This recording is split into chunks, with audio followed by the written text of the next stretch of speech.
آج کے دن ہمیں تذکرہ کرنا ہے چوتھے خلیفہ راشد، داماد رسول، زوج بطول اور مولا کائنات، ولیوں کے سردار، حیدر کرار، شیر خدا، اسد اللہ الغالب، سیدنا علی بن ابی طالب کرم اللہ وجہہ الکریم کے متعلق۔ عزیزان گرامی، ان کے فضائل و مناقب بے شمار ہیں۔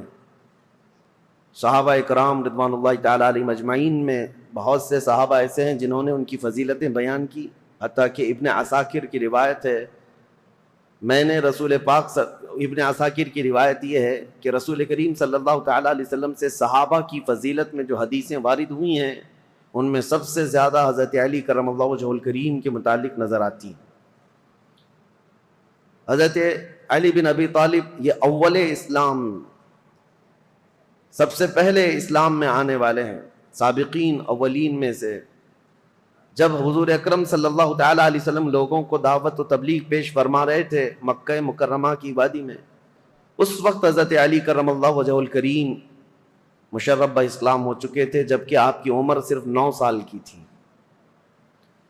آپ بچپن سے ہی حضور اکرم صلی اللہ تعالی علیہ وسلم کی تربیت میں رہے۔ معاملہ یہ ہے کہ حضور کے سگے چچا جناب ابو طالب، ان سے حضور اکرم صلی اللہ علیہ وسلم کا بڑا لگاؤ تھا، قریبی تعلقات۔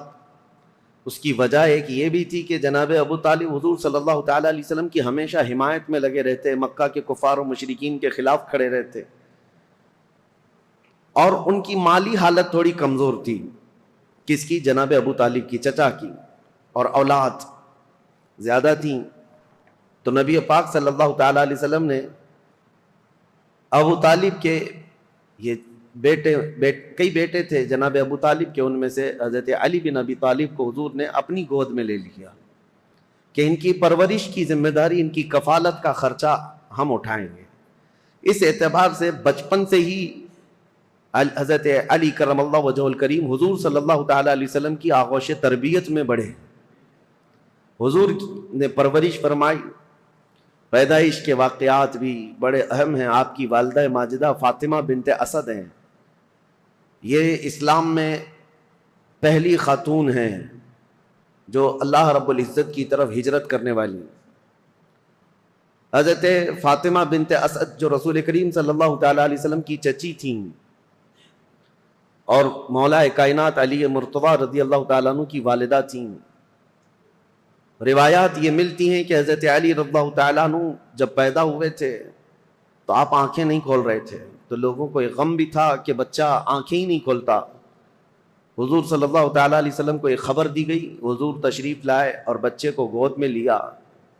حضرت علی بن ابی طالب کرم اللہ وجہہ الکریم حضور صلی اللہ تعالیٰ علیہ وسلم سے تقریباً 31 سال بعد، یعنی حضور کی ولادت کے 31 سال بعد آپ پیدا ہوئے ہیں، تو گود میں لیا حضرت علی کو، اور اس کے بعد اپنے منہ سے لعاب پاک نکال کر حضرت علی کے منہ میں انگلی رکھا،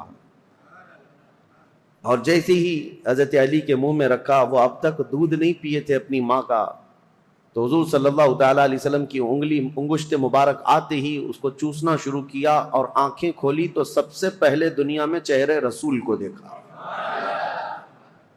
سب سے پہلی غذا آپ کے پیٹ میں جو گئی ہے وہ حضور کا لعاب پاک ہے، اور دنیا میں سب سے پہلی نظر اٹھی ہے تو چہرے رسول۔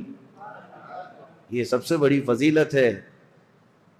اور پھر اس کے بعد حضور صلی اللہ تعالیٰ علیہ وسلم حضرت خدیجہ کے گھر ہی رہتے تھے، اور جب حضور صلی اللہ تعالیٰ علیہ وسلم غار حرا سے گھر تشریف لائے تھے پہلی وحی لے کر، اور پھر گھر میں نمازیں ادا کی جاتی تھی، تو حضرت علی، حضرت خدیجۃ الکبریٰ اور حضور صلی اللہ علیہ وسلم کے پیچھے یہ خود بھی کھڑے ہو کر نمازیں پڑھتے تھے۔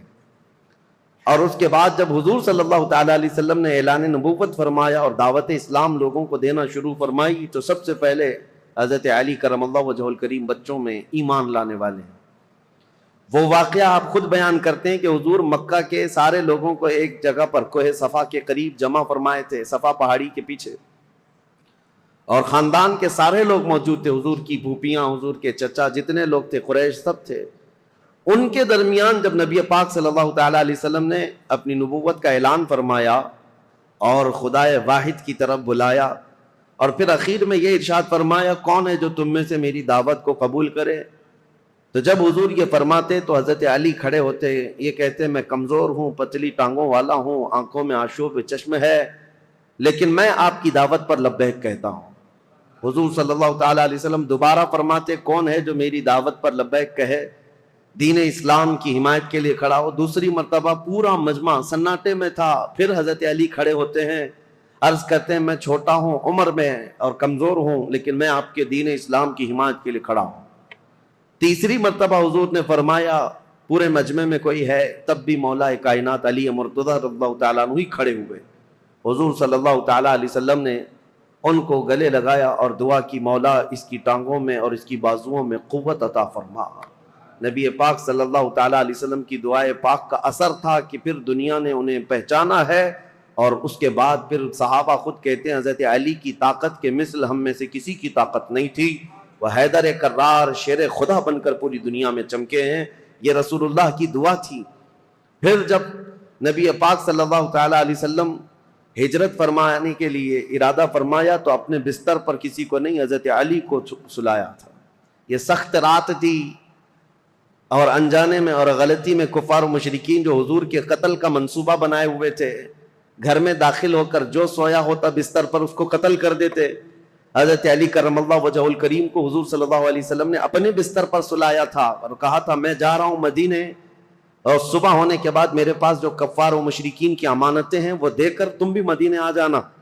حضرت علی چادر، یمنی چادر تھی ہرے رنگ کی، فرماتے میں چادر تان کر سو رہا تھا اور پتا تھا کفار و مشرکین حضور کے پورے گھر کا محاصرہ کیے ہوئے، رات کے وقت اندر آ کر کوئی بھی قتل کر سکتا ہے۔ نبی پاک صلی اللہ تعالیٰ علیہ وسلم تو گھر سے نکل کر چلے گئے، حضرت علی آرام سے سوتے رہے۔ فرماتے ہیں ان سے پوچھا تھا کسی نے ہجرت کی رات آپ کس خوف سے سو رہے تھے بستر پر؟ وہ قتل کا بستر تھا۔ حضرت علی کہتے ہیں پوری زندگی میں اس سے بہتر نیند مجھے کبھی آئی نہیں، اس سے بہترین نیند کبھی آئی نہیں۔ پوچھا کہ آپ اس قدر آرام سے کیوں سو رہے تھے؟ کہا اس لیے کہ رسول اللہ نے فرمایا تھا رات کے وقت علی صبح ہو جائے تو یہ امانتیں لوگوں کو دے کر تم بھی مدینے آنا، تو میرا یقین تھا کہ صبح ہوگی بھی، امانتیں دوں گا بھی اور مدینے جاؤں گا بھی، کیونکہ رسول اللہ صلی اللہ علیہ وسلم کا فرمان علی شان ہے۔ مولا کائنات ہر جگہ نبی کریم صلی اللہ تعالیٰ علیہ وسلم کے ساتھ رہے ہیں۔ اور آپ کو وہ واقعہ بھی بتا دوں، یہ فضائل پر بات چل رہی ہے، پھر میں خلافت مولا کائنات علی مرتضیٰ پر آتا ہوں، کیونکہ تاریخ میں خلفائے راشدین کے دور میں حضرت علی کی خلافت کا جو دور ہے وہ بہت امپورٹنٹ ہے، اس لیے بھی کہ یہاں سے فرق ہو جاتا ہے اپنوں کا اور غیروں کا۔ یہاں تک منزلیں سیم چلتی رہیں امت اسلامیہ کی، لیکن یہاں آنے کے بعد جماعتیں بدل گئیں، کچھ لوگوں نے اپنا قبلہ الگ کر لیا، کچھ لوگوں نے الگ کر لیا ہے۔ تو خلافت علی بن ابی طالب کا یہ 5.5 سالہ جو دور ہے یہ بہت ہی اہم ہے۔ میں تاریخ پر آتا ہوں، اس سے پہلے کون ہے یہ شیر خدا، کون ہے یہ علی مرتضیٰ؟ حضور صلی اللہ تعالیٰ علیہ وسلم کی گھر میں پرورش پانے والے، دعوت اسلام میں جہاں جہاں حضور جاتے تھے ساتھ جاتے تھے۔ جب کبھی حضور لوگوں کو تبلیغ فرماتے آپ حضرت علی حضور کے ساتھ رہا کرتے تھے۔ عمر اگرچہ چھوٹی تھی لیکن ساتھ رہے۔ اور جب ہجرت فرمائی میرے آقا صلی اللہ تعالیٰ علیہ وسلم نے، حضور کی ہجرت کے چند ہی دن بعد حضرت علی بھی مکہ سے ہجرت کر کے مدینہ تشریف لے آئے۔ اب ہجرت کے بعد 2 ہجری تھی، یعنی حضور صلی اللہ علیہ وسلم کی ہجرت کے 2 سال بعد مدینہ طیبہ میں نبی کریم صلی اللہ تعالیٰ علیہ وسلم نے اپنی سب سے لاڈلی لخت جگر سیدہ کائنات فاطمہ الزہرا رضی اللہ تعالیٰ عنہا کا نکاح حضرت علی بن ابی طالب کے ساتھ فرمایا۔ حضرت علی حیادار تھے، شرمیلے تھے۔ آپ کہتے ہیں کہ پیغام نکاح حضور صلی اللہ تعالیٰ علیہ وسلم کے گھر آپ کو بھیجنا تھا، لیکن حیا مانے تھی۔ حضور صلی اللہ تعالیٰ علیہ وسلم کے گھر میں پرورش پاتے رہے، لیکن آپ اس شرم اور حیا کی وجہ سے کبھی پیغام لے کر جا نہ سکے۔ خود نبی پاک صلی اللہ تعالیٰ علیہ وسلم نے حضرت علی کرم اللہ وجہہ الکریم کو طلب فرمایا اور پھر اپنی بیٹی کے نکاح کا معاملہ سامنے رکھا۔ حضرت علی خوش ہو گئے، اور پھر اس کے بعد حضور صلی اللہ تعالیٰ علیہ وسلم نے فرمایا مہر میں کیا دے سکتے ہو؟ پھر ان کے لیے مہر کے انتظام کا حکم دیا۔ حضرت علی خود گئے وہ ایک باغیچے میں مزدوری کرتے تھے، کما کر کے جو انہوں نے جمع کیا تھا اور ان کے پاس جو لوہے کی زیرہ تھی وہ بیچ کر یا گروی رکھ کر مال جمع کیا، 400 مسقال چاندی، یہ حضرت فاطمہ الزہرا رضی اللہ تعالیٰ عنہا کے لیے مہر مقرر فرمایا گیا۔ اور جو جہیز کے متعلق بہت سارے لوگ یہ کہتے ہیں، حضرت فاطمہ کے جہیز میں حضور صلی اللہ تعالیٰ علیہ وسلم نے مٹی کے برتن دیے تھے، مشکزہ دیا تھا، چارپائی اور ایک گدا، ایک تکیہ اور کچھ چیزیں استعمال کی دی تھیں۔ اس کو لے کر کے جو جہیز کا معاملہ چلایا جاتا ہے، حضرت فاطمہ کا جہیز یہ تھا۔ اس کی حقیقت بھی میں بتاؤں، حضرت فاطمہ کا جو جہیز تھا وہ پورا حضرت علی کے پیسوں سے خریدا ہوا تھا۔ لوگوں کو حضرت فاطمہ کا جہیز یاد ہے کہ رسول اللہ نے یہ جہیز دیا تھا، اور یہاں پر اسی جہیز کی بنیاد پر لاکھوں اس طرح کے کروڑوں کا مطالبہ کر لیتے ہیں۔ مولا کائنات علی ابی طالب کرم اللہ وجہہ الکریم وہ جواں مرد ہیں جنہوں نے اپنے ہاتھوں سے کمائی ہوئی رقم کو یہ جہیز کے پیسوں کے لیے خرچہ کیا۔ حضرت فاطمہ الزہرا رضی اللہ تعالیٰ عنہ کا جہیز کا جو سامان ہے وہ ان کے پیسوں سے خریدا ہوا۔ آج بھی اگر جہیز کی سنت یاد ہے تو ہونا تو یہی چاہیے کہ عورت کے باپ سے نہیں، خود اپنے ہاتھوں سے کما کر کے حاصل کرو۔ بہت سارے آج کے دور میں بھی بھکاری پیدا ہوئے ہیں۔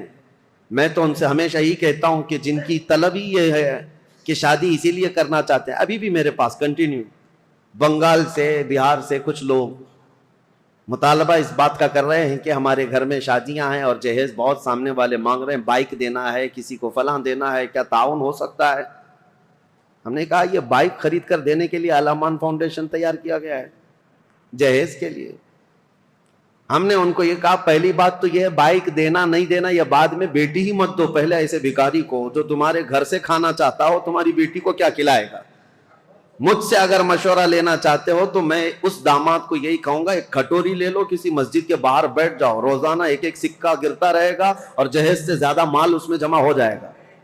اللہ نے مردوں کو تمہیں طاقت دی ہے، حاکم بنایا ہے کمانے کے لیے، لہذا عورت کے گھر سے لینا یہ ایک طرح کی نحوست ہے، مرد کے لیے ایک نحوست ہے، اور اس کی لت پڑ جاتی ہے اور انسان یہاں نکما ہو جاتا ہے۔ ہم نے بہتوں کو دیکھا ہے سسرال پر پلنے والے ہیں، ایسے بہت سارے ہیں۔ ایک مرتبہ عورت کیا گھر سے لے آئی، ہر بار یہ داماد یہی خواہش کرنے لگ جائے گا جا اپنے باپ سے 10,000 مانگ کے لا، 50,000 مانگ کے لیا۔ ان لوگوں کو اس طرح کا نکما پن آتا ہی ہے۔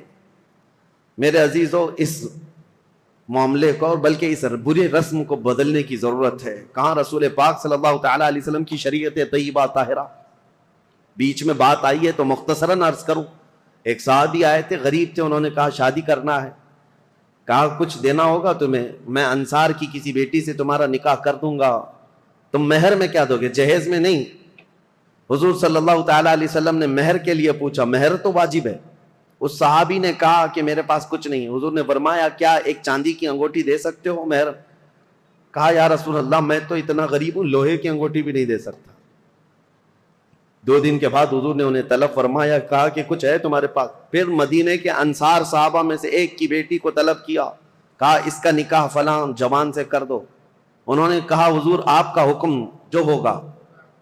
تو اب اس غریب صحابی کا جو مہر ٹھہرا تھا کیا ہے؟ حضور نے فرمایا قرآن کی کوئی سورہ تمہیں یاد ہے؟ اس صحابی نے کہا ہاں مجھے فلاں فلاں سورہ یاد ہے۔ حضور نے فرمایا جا تو اپنی دلہن کو یہ سورتیں یاد کرا، یہی تیرا مہر ہے۔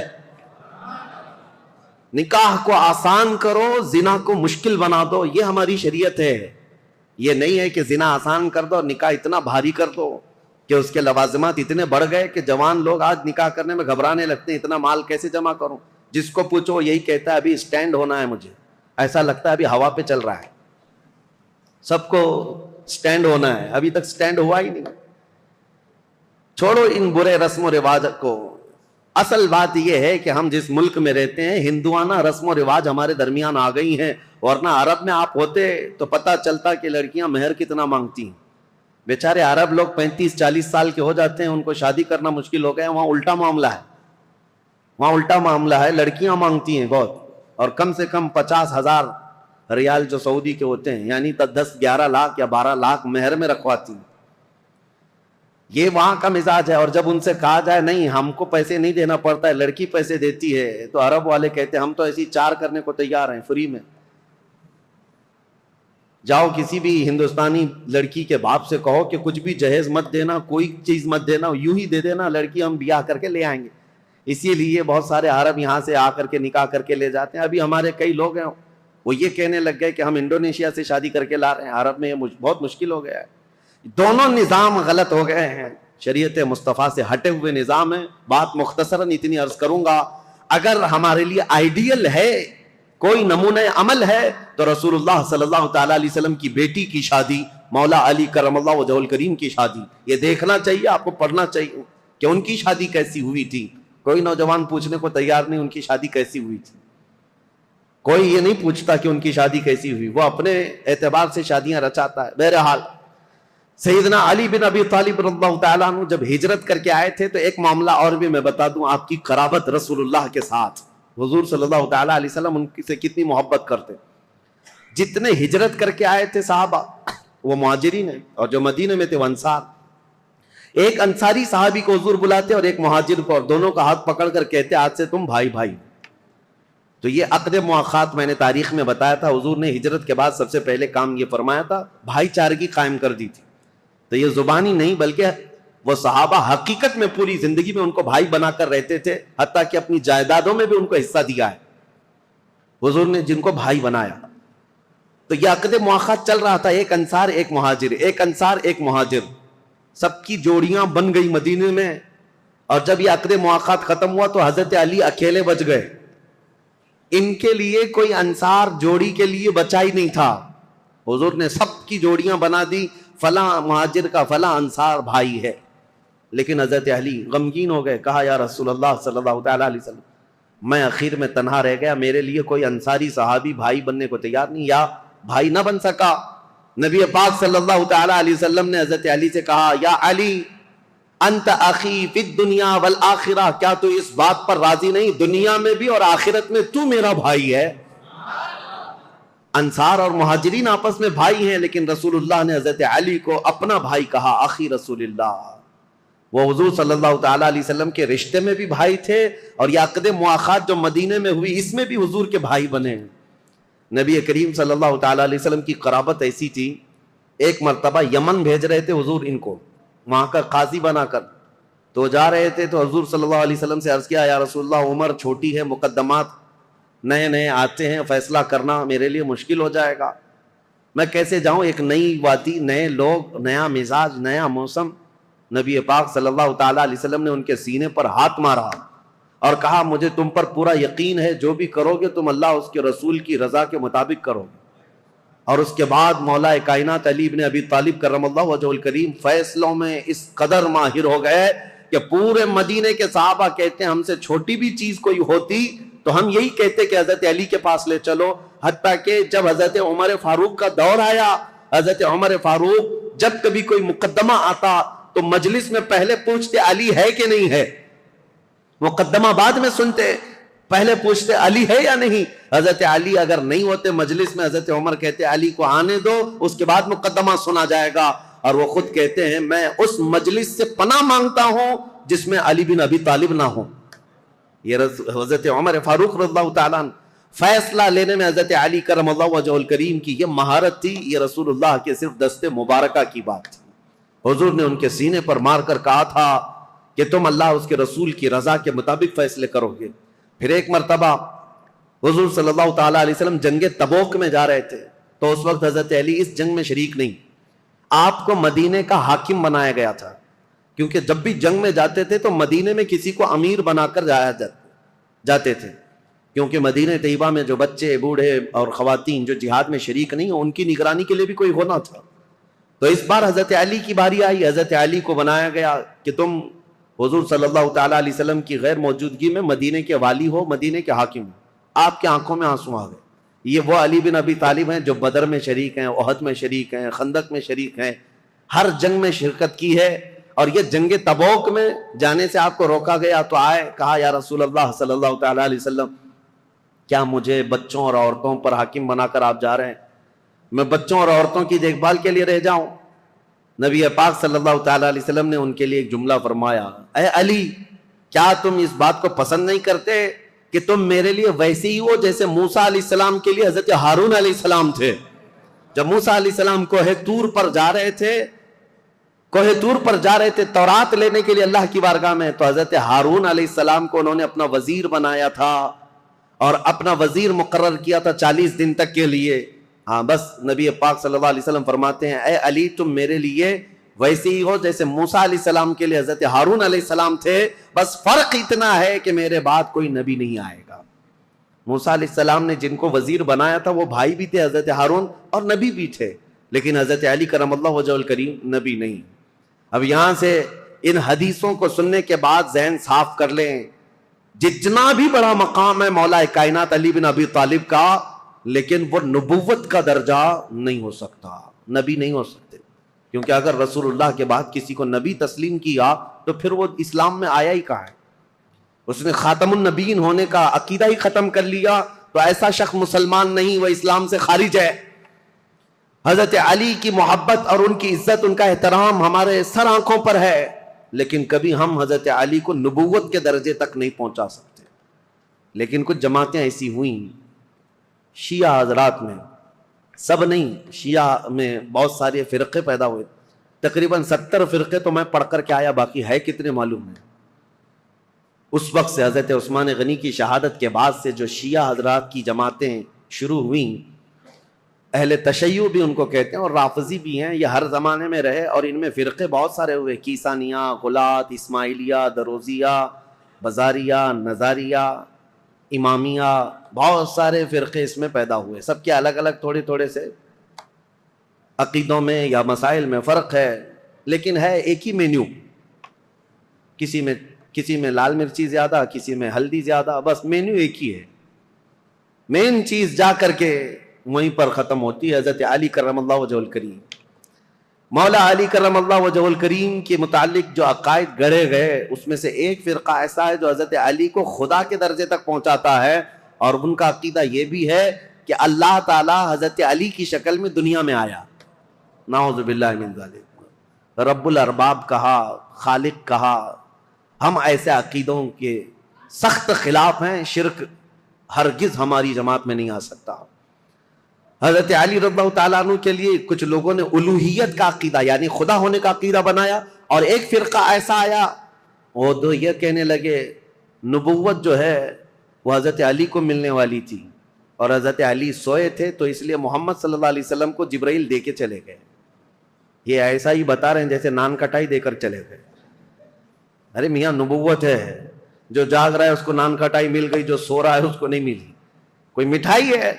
نبوت اللہ تعالیٰ نے عالم ارواح میں ہی چن لیا ہے کہ کون نبی ہونے والا ہے.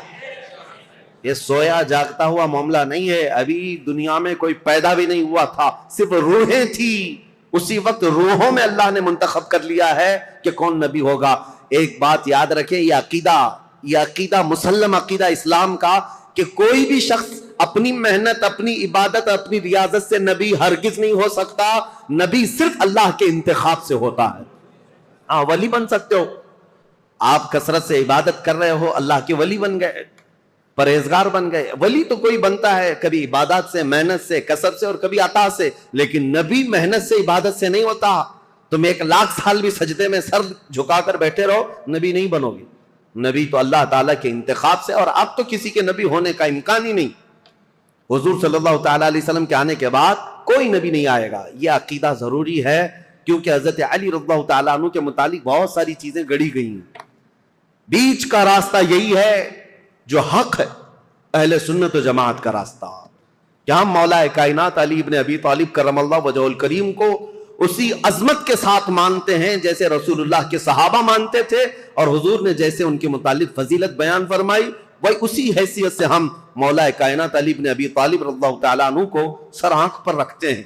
ہم ان وہابیوں کی طرح بھی نہیں جو حضرت علی رضی اللہ تعالیٰ عنہ کی شان کو گھٹاتے ہیں. نعوذ باللہ. ہم برسر اعلان یہ کہتے ہیں کہ رسول اللہ صلی اللہ تعالیٰ علیہ وسلم نے غدیر خم پر یہ خطبہ ارشاد فرمایا تھا، من کنت مولا فہذا علی مولا. یہ حدیث اتنی تواتر کے ساتھ ہے کہ اتنے صحابہ اور اتنے لوگوں نے اس حدیث کو بیان کیا ہے کہ ان کا جھوٹ پر جمع ہونا محال ہے. اس لیے یہ حدیث بڑے اعلیٰ درجے کی ہے میرے آقا صلی اللہ علیہ وسلم نے فرمایا تھا میں جس کا مولا ہوں علی بھی اس کے مولا ہے، علی بھی اس کے مولا ہیں۔ اب اس حدیث کو لے کر کے بھی بہت سارے لوگ ہنگامہ مچاتے ہیں کہ رسول اللہ صلی اللہ تعالی علیہ وسلم تمام نبیوں کے مولا ہیں، تو حضرت علی نبیوں کے بھی مولا ہیں، وہ نبیوں کے اوپر بھی لے کر چلے گئے، کیونکہ یہ حدیث ہے، حضور نے فرمایا مولا کے عربی میں کئی معنی ہیں۔ مولا عربی میں جو ہے آقا کو بھی کہتے ہیں، غلام کو بھی کہتے ہیں، مددگار کو بھی کہتے ہیں، دوست کو بھی کہتے ہیں۔ عربی کی شدھ بدھ رکھنے والا وہ سمجھے گا کہ کہاں کیا معنی لینا ہے۔ اسی طرح سے اگر عربی کی ترجمے کرنے لگ جائیں تو پھر اوٹ پٹانگ حرکتیں شروع ہو جائیں گی، جیسے گوگل ٹرانسلیٹ کر کے دے دیتا ہے، وہ کچھ بھی جیسا ہو اسی طرح سے اٹھا کر دے دے گا۔ ایک لفظ عربی میں آتا ہے اور اس کے 70 معنی ہیں، کسی کے 50 معنی، کسی کے 500 معنی۔ عربی کی ڈکشنری اگر آپ سمجھنا چاہیں تو بہت وسیع ہے، سمندر ہے یہ عربی لغت، یہاں تک کہ ایک ایک لفظ پر لوگوں نے کتاب لکھ ڈالی ہے عربی کے ایک ایک لفظ پر۔ تو مولا کا مطلب کئی معنی ہیں، تو جہاں پوری کائنات مراد ہوگی، حضور نے فرمایا میں جس کا مولا ہوں، یقیناً میرے نبی آقا ہیں، جس کے حضور آقا ہیں، حضرت علی بھی اس کے آقا ہیں۔ لیکن نبیوں کے متعلق یہ معنی نہیں لیا جائے گا، انبیاء اکرام افضل ہیں، پوری مخلوق میں سب سے افضل ہیں، اور جو بھی ہوگا نبیوں کے بعد افضل ہوگا۔ بہرحال میں یہ ٹاپک کو صرف آپ کے سامنے اس لیے رکھ رہا ہوں کہ سوشل میڈیا کے اس بھیانک دور میں انہی حدیثوں کا سہارا لے کر بھولے بھالے نوجوانوں کے دماغ میں یہ باتیں ڈالی جاتی ہیں، یہ چیزیں بھی لائی گئی ہیں حضرت علی نبیوں سے افضل ہیں۔ نہیں، اللہ کے انبیاء جتنے نبی ہیں وہ کائنات میں روئے زمین میں سب سے افضل انسان ہیں، اور ان کے بعد دوسرے صحابہ میں افضلیت ہے۔ سیدنا علی بن ابی طالب کرم اللہ وجہہ الکریم کے کمالات، اب میں آپ کو کیا بتاؤں کہ قرآن پاک کی جو آیت میں نے پڑھی ہے، محمد الرسول اللہ والذین معہ اشداء علی الکفار رحماء بینہم تراہم رکعا سجدا، ان میں یہ چاروں خلفائے راشدین کا ذکر آ گیا ہے۔ یعنی مفسرین یہ فرماتے ہیں اس آیت میں حضرت علی رضی اللہ تعالیٰ عنہ کا ذکر بھی ہے، اور ابن عساکر نے تو یہ روایت کیا ہے کہ قرآن کی تقریباً 300 آیتیں ایسی ہیں جس میں حضرت علی رضی اللہ تعالیٰ عنہ کی فضیلت ثابت ہوتی ہے۔ اتنی بڑی بات ہے یہ، مولا علی کرم اللہ وجہ الکریم کے فضائل و مناقب بے شمار ہیں۔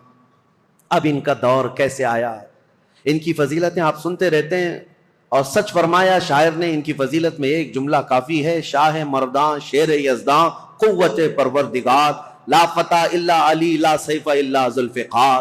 فارسی کا یہ لفظ ہے، فارسی کا یہ شعر ہے جس میں شاعر یہ کہتا ہے شاہ مرداں یعنی انسانوں کا کوئی بادشاہ ہے تو مولا کائنات علی بن ابی طالب ہے، شیر یزداں اللہ کا کوئی شیر ہے تو علی بن ابی طالب ہے۔ قوت پروردگار، دنیا میں اگر کسی کے پاس رب تبارک و تعالیٰ کی عطا کی ہوئی طاقت ہے، مظہر ہے کوئی، تو علی بن ابی طالب کو دیکھا جائے۔ لا فتح الا علی، شاعر یہ کہتا ہے حقیقت میں جوان کہلانے کے لائق کوئی ہے تو ابو طالب کا بیٹا علی ہے، اور پھر اگر تلوار کسی کی ذکر کرنے کے لائق ہے تو وہ ذوالفقار حیدری علی کی تلوار ہے۔ یہ ان کی تعریف میں کل ملا کر کے یہ جو جملے ہیں سب اس میں جمع ہو گئے۔ حضرت علی بن ابی طالب رضی اللہ تعالیٰ عنہ جنگ بدر میں جو کردار ادا کیے ہیں وہ بیان سے باہر ہے۔ جتنے لوگوں پر آپ بڑھ چڑھ کر کے حملہ کرتے رہے کفار و مشرکین، جوانی کے عالم میں، حضرت علی رضی اللہ تعالیٰ عنہ کے متعلق بیان کیا، بہت ہٹا کٹا جسم تھا، بہت توانا تھے، طاقت سے، کافی بھاری آپ کا پیٹ تھا، اور لوہے کا خود پہننے کی وجہ سے ہمیشہ تو سر کے بال نکل گئے تھے۔ اتنی جنگوں میں شرکت فرماتے رہے، لوہے کی وہ ٹوپی ہوا کرتی تھی، اور وہ وقت آپ یاد کریں 7 ہجری جب رسول کریم صلی اللہ تعالیٰ علیہ وسلم صحابہ کو لے کر خیبر نکلے تھے، تقریباً مدینے سے 200 کلومیٹر دور یہ خیبر کی وادی ہے جہاں یہودیوں نے اپنا اڈا بنا لیا تھا، اور مسلمانوں کے خلاف روزانہ نت نئے فتنے وہاں سے نکلتے تھے اور منصوبے بنائے جاتے تھے حضور کے خلاف، مدینے کے خلاف، اور مکہ کے مشرکین بھی اس میں حصہ لیتے تھے۔ نبی کریم صلی اللہ تعالیٰ علیہ وسلم کو خبر یہ ہوئی کہ خیبر کے یہودی ایک جنگ کرنے کے لیے آ رہے ہیں مدینے، اور انہوں نے مکہ کے کافروں کو بھی بلا لیا ہے، نجد کے کافروں کو بھی بلا لیا ہے، سب کو جمع کر کے دعوت دی ہے۔ حضور کو جیسی یہ خبر ملی، ابھی یہودی خیبر سے نکلتے کیا رسول اللہ خود صحابہ کے ساتھ خیبر پہنچ گئے۔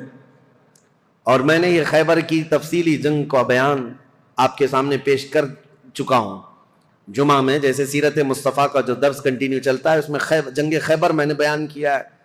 یہ سخت قسم کی جنگ تھی، یہودی بڑے بڑے قلعوں میں وہاں پر محفوظ رہتے تھے، اتنے بڑے قلعے تھے ان کے، آج تک وہ موجود ہیں 1400 سال کے بعد آج بھی وہ قلعے وہاں پر ویسی ہیں۔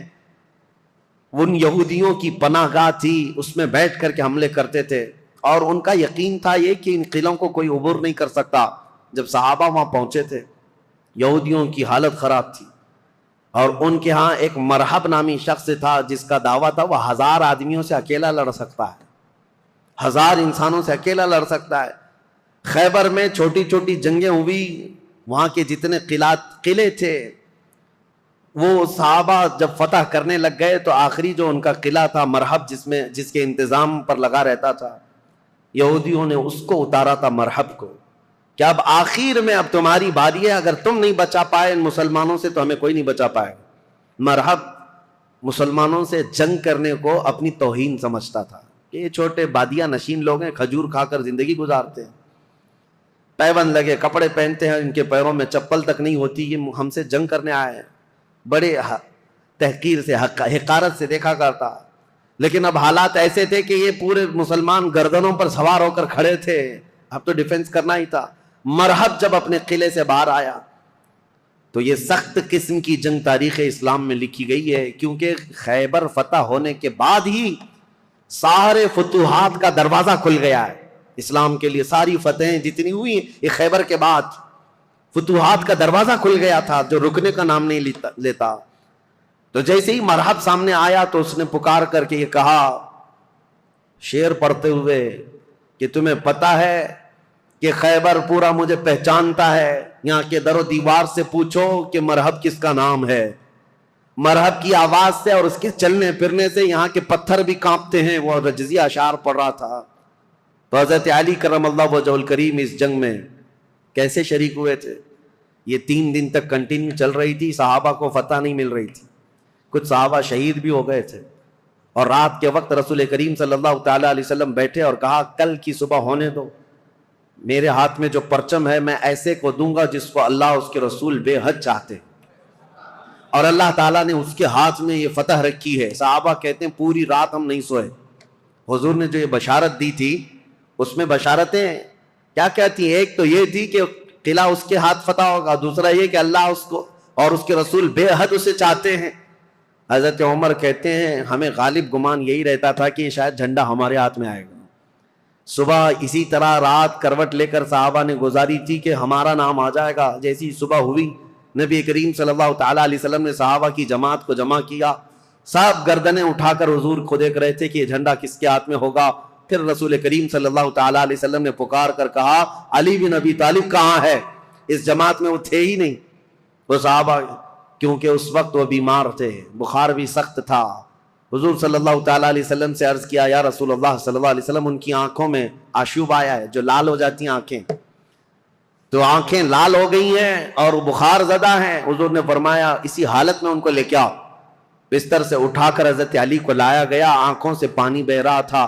نبی کریم صلی اللہ تعالیٰ علیہ وسلم نے اپنا لعاب پاک ان کی آنکھوں پہ لگایا۔ حضرت علی کہتے ہیں میری آنکھیں اخیر زمانے تک اتنی تیز نظر آتے تھا جس کا کوئی اندازہ نہیں کر سکتا۔ حضرت علی رضی اللہ تعالیٰ عنہ کے ہاتھ میں حضور نے جھنڈا دیا اور کہا جاؤ، اللہ اس کے رسول تمہیں بے حد چاہتے ہیں اور یہ فتح تمہارے نام رکھی ہے۔ سارے صحابہ کہتے ہیں حضرت علی کو دیکھ کر ہم رشک کرتے تھے کہ کیا مقام پایا علی بن ابی طالب نے۔ اس وقت ان کی جوانی کا ہی وقت تھا، اور جب وہ جھنڈا ہاتھ میں لے کر کے آئے تھے یہ مقابلہ مرحب سے ہونا تھا، جو 1000 انسانوں سے تنہا لڑ سکتا تھا، اکیلا لڑنے کی طاقت رکھتا۔ جب وہ رجزیہ اشعار پڑھ رہا تھا، جانتے ہو قلعوں کی دیواروں سے پوچھو مرحب کس کا نام ہے، یہاں کے پتھر میرے چلنے پھرنے سے کانپ جایا کرتے ہیں۔ پھر حضرت علی آگے آئے، پوچھا مرحب نے تم کون ہو؟ حضرت علی نے کہا انا الذی سمتنی امی حیدرا، میں وہ ہوں کہ میری ماں نے میرا نام حیدر رکھا ہے۔ حیدر کا مطلب جانتے ہو؟ حیدر کا مطلب جنگل میں، گھنے جنگلات میں اپنے پیر پھیلائے ہوئے نہایت ہی سخت قسم کا چہرہ لے کر کے بھوکا پلٹوار کرنے والا وہ شیر ببر جس کو دیکھ کر کے پورے جنگل میں ہیبت طاری ہوتی ہے، اس کو عربی میں حیدر کہا جاتا ہے۔ حضرت علی کہتے ہیں، عربی جاننے والے سمجھ سکتے تھے، انہوں نے رجزیہ اشعار میں حضرت علی نے صرف اتنا کہا، انا الذی سمتنی امی حیدرہ، میں تو وہ ہوں کہ میری ماں نے میرا نام حیدر رکھا ہے۔ مرحب نے کہا، تجھ جیسے چھوٹے لڑکے سے میں مقابلہ کرنے کو اپنی توہین سمجھتا ہوں، میں توہین سمجھتا ہوں۔ حضرت علی نے کہا، رسول کریم صلی اللہ تعالی علیہ وسلم کی جماعت سے ہوں، پہلے مجھ سے مقابلہ کر لو، بعد میں بڑے تمہارے مقابل میں آ جائیں گے۔ جب مرحب اترا حضرت علی کرم اللہ وجہہ الکریم کے مقابلے میں، تاریخ آج بھی گواہ ہے، اس کے لوہے کی ٹوپی، اس کا لوہے کا لباس اتنا مہنگا ہوا کرتا تھا، اور وہ تلوار لہراتے ہوئے آیا، اور پہلی تلوار اتنی تیز مارا تھا کہ حضرت علی رضی اللہ تعالیٰ عنہ پر وار جو ہوا، حضرت علی رضی اللہ تعالیٰ عنہ نے اس کے وار کی چمک کو دیکھا، اور جنگ کے میدان میں جو تلوار کی چمک تھی، لوگ دیکھ کر کے حیران تھے، اتنی تیز وہ تلوار چلاتا تھا۔ تو صحابہ کہتے ہیں ہمیں خوف ہو گیا، ڈر ہو گیا کہ علی بن ابی طالب گھوڑے پر ہے، ایک ہی بار اس نے ایسا کیا ہے کہ اس کی آواز فضا میں گونج رہی ہے، علی کا کیا ہوگا؟ حضرت علی رضی اللہ تعالیٰ عنہ بالکل بے خوف تھے۔ اللہ کے شیروں کو آتی نہیں روباہی، اللہ کا جو شیر ہوتا ہے وہ لومڑی کبھی بنی نہیں سکتا۔ مولا کائنات علی بن ابی طالب نے اس کے 2 وار کے بعد اپنا جو پہلا وار مارا، صحابہ کہتے ہیں حضرت علی کی 2 دھاری تلوار تھی، مرحب کے سر پر لگی اور اس کے لوہے کی ٹوپی کو کاٹتے ہوئے مرحب کے سینے تک آ گئی، ایک ہی وار میں مرحب کو زمین پر ٹھنڈا کر دیا تھا۔ فاتح خیبر حضرت علی رضی اللہ تعالیٰ عنہ ایک ہی وار میں مرحب کو ٹھنڈا کیا، اور اس کے بعد اسی کے اشعار حضرت علی نے پڑھ کر لوگوں کو سنایا، اے لوگوں سنو، یہ جو ٹھنڈا ہوا ہے جسم، یہ وہی ہے جس کی چلنے پھرنے کی آواز پتھر سنا کرتے تھے، دیوار سنا کرتے تھے۔ اب اس خیبر کے قلعے کے در و دیوار بھی جانیں گے کہ جس سے وہ ہیبت کھاتے تھے، اس کو زمین پر کس نے مار گرایا۔ پھر حضرت علی نے کہا، اے یہودیو، آج کے بعد سے خیبر کے ہر قلعے سے آواز آئے گی کہ کوئی آیا تھا جس کا نام اس کی ماں نے حیدر رکھا تھا۔ عزیزان گرامی، یہ تاریخ کی سچائیاں اس لیے میں عرض کر رہا ہوں۔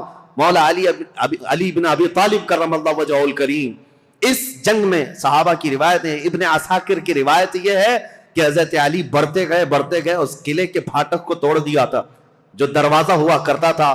صحابہ کہتے ہیں حضرت علی نے ایسے اس کو اکھاڑ دیا تھا، اور وہ دروازہ ایک ہاتھ میں لے کر اس کو ڈھال بنا کر لڑتے رہے۔ جب کبھی سامنے سے کوئی تیر آتا یا تلوار آتی تو یہ دروازے کو ڈھال بنا کر کے لڑتے تھے۔ تم اپنے گھر کا دروازہ اٹھا کر کے دیکھو، خیبر کا دروازہ الگ ہے، اپنے گھر کا دروازہ بھی نہیں اٹھا پاؤ گے۔ آج کے نوجوانوں کی بات کر رہا ہوں، وہ خیبر کا دروازہ ایسا تھا کہ اس کے بعد حضرت علی نے اس کو اپنی پیٹھ پر رکھا دروازے پر، کئی صحابہ تو اس کے اوپر سے چڑھ کر کے قلعے کے اندر گئے، اور صحابہ کہتے ہیں اس کے بعد اس دروازے کو 16 گز آگے انہوں نے ایک ہی ہاتھ سے پھینکا تھا۔ رسول کریم صلی اللہ تعالی علیہ وسلم کا فرمان ہوا اس دروازے کو راستے سے ہٹایا جائے۔ صحابہ کہتے ہیں ہم 40 لوگ مل کر نہیں اٹھا پا رہے تھے، اور علی بن ابی طالب تنہا ایک ہاتھ سے اٹھا کر اس کو پھینک چکے تھے۔ لا فتح الا علی، لا سیف الا ذوالفقار، یہ شجاعت، یہ جمع مردی اللہ کے شیر کو اللہ نے عطا کی ہے۔ قوت پروردگار، میرے عزیزوں، ان کے فضائل، ان کے مناقب، ان کے کمالات بیان سے باہر ہیں، لیکن اب خلافت کا دور شروع ہے، اس لیے کہ ہم تاریخ بیان کر رہے ہیں، فضیلتیں ہر سال آپ سنتے رہتے ہیں، اور اس سال ظاہر سی بات ہے میں جو ٹاپک لے کر کے چل رہا ہوں وہ تاریخ اسلام ہے۔ ہر بچے کو، ہر جوان کو تاریخ یاد رکھنا بہت ضروری ہے، اور اگر اپنی تاریخ سے تم بے بہرا ہو تو دنیا جو پٹی پڑھائے گی وہ صحیح سمجھنے لگ جاؤ کہ آج حالات یہی ہیں۔ تم خالی کورے کاغذ لے کر کے بیٹھے ہو، سوشل میڈیا میں کوئی آیا نئی بات بولا، کہا ہاں یہ تو بالکل نہیں لگ رہی ہے، نہیں کچھ نہیں، 1400 سال پرانی ہے، تم کورے تھے، تم نے پڑھائی کہاں تھا؟ اس لیے تاریخ کی سچائیاں اگر تمہیں یاد نہ ہو تو اگلا دور جو آنے والا ہے اور بھی بہت ڈینجر ہے، بہت سخت ہے۔ آپ کو پتا ہے یہ ظالمانہ حکومتیں جو ہمارے سر پر آج منڈلا رہی ہیں، یہ دجالی نظام جو پیدا ہو چکا ہے، یہاں سب چیزوں پر اٹیک ہے۔ آپ یہ مت سمجھنا کہ یہ صرف ہماری مسجدیں گرا رہے ہیں یا ہماری خانقاہوں کو پامال کر رہے ہیں، بلکہ ماسٹر پلاننگ کے ساتھ تمہاری نسلوں کی تباہی کا انتظام ہو چکا ہے۔